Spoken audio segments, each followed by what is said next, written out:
একদিকে বৈশাখের দাবদাহ, অন্যদিকে স্কুল খোলা নাকি বন্ধ, সেই সিদ্ধান্ত নিয়ে গত কয়েকদিনে নানামুখী সমন্বয়হীনতার দহন। ঈদের ছুটির পর কথা ছিল যথারীতি চলবে শিক্ষণ কার্যক্রম, কিন্তু তাপমাত্রার পারদ এতটাই ঊর্ধ্বমুখী যে ঈদের পর ২১ থেকে ২৭ এপ্রিল পর্যন্ত বন্ধ রাখতে হয় প্রাথমিক ও মাধ্যমিক বিদ্যালয়গুলো।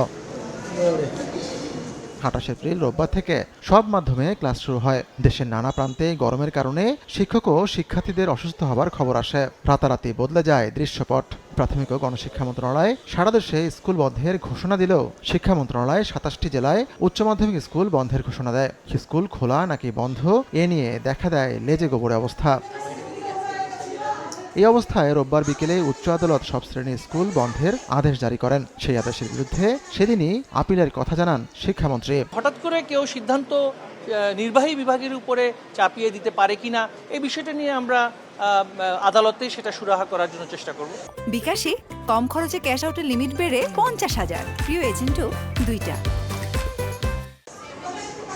যদিও মঙ্গলবার দিনভর সেই আপিল করেনি শিক্ষা মন্ত্রণালয়। ১লা মে সরকারি বন্ধ থাকায় স্বভাবতই প্রশ্ন ওঠে ২ তারিখ কি স্কুল বন্ধ নাকি খোলা। সচিবালয়ে শিক্ষামন্ত্রী জানান আপাতত আপিল করবেন না তারা। সেই হিসাবে ২ তারিখ পর্যন্ত বন্ধই থাকছে সব শ্রেণীর স্কুল ও মাদ্রাসা।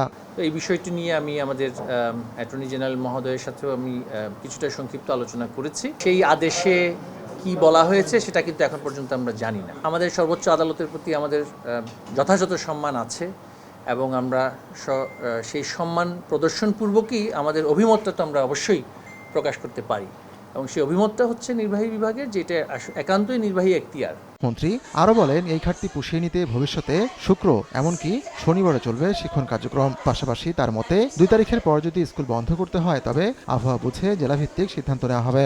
আবহাওয়ার প্যাটার্নটি এই বছর অনেক জায়গাতে পরিবর্তন হয়েছে। আমাদের আসলে ক্যালেন্ডারটা স্থির থাকাটা খুবই কঠিন, তো ক্যালেন্ডারটা অ্যাডজাস্টেড হবে। গ্রীষ্মকালীন ছুটি কি বাতিল হবে? না, অগ্রিম বলা যাচ্ছে না। অগ্রিম কিভাবে বলবো? আমার যদি কর্মদিবস আমাদের যেই শিক্ষা কার্যক্রম পরিচালনার জন্য যত দিনের প্রয়োজন সেটা অর্জন করার জন্য যদি শুক্রবারও খোলা রাখতে হয় আমাকে খোলা রাখতে হবে। রোববার থেকে দেশের বহু জেলার অনেক স্কুলে শিক্ষণ কার্যক্রম চলেছে।